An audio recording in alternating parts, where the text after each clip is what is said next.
Analysis shows political action has helped a dramatic decline in the number of trees lost in the tropical forests of Brazil and Colombia, which is vital to tackling climate change. The study from the University of Maryland and the World Resources Institute says that the election of President Lula da Silva in Brazil led to a 36% fall in logging in the Brazilian Amazon last year compared to 2022. However, rising tree losses in Bolivia, Nicaragua and other countries wiped out many of these gains.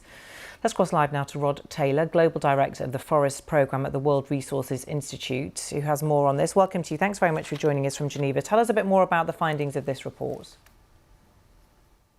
The report is a story about climate change, about political will, and about the future economic options for people living in rainforests. So the political will story, as you noted, we've seen dramatic decreases in deforestation in Brazil and Colombia, and that links closely to new governments there who have taken decisive action to deal with the issue of deforestation. The climate change story is a good illustration of what's happening in Bolivia, where we saw massive fires this year, driven in part by drier conditions, degraded forests that burn more easily, and so on. And finally, there's the development challenge. People living in and around rainforests need future pathways to development that are consistent with having healthy rivers and forests around them. And how is that impacting? How are those countries that are heavily engaged in deforestation at the moment, what lessons are they learning from those countries who've managed to pull back from this? Yeah, I think it ultimately comes down to political will. And so, the story in Brazil does show what a difference that makes.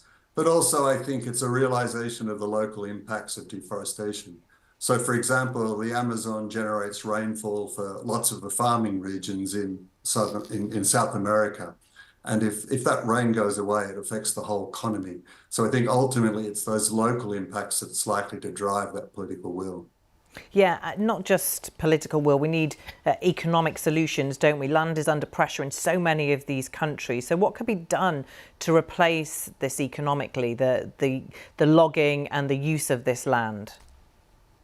Yeah, I think there are two broad things. I think the global commodity supply chains that are linked to that deforestation, we've seen enormous movement by companies committing to be deforestation free. That momentum needs to continue. And for example, the EU is talking about introducing regulations around that.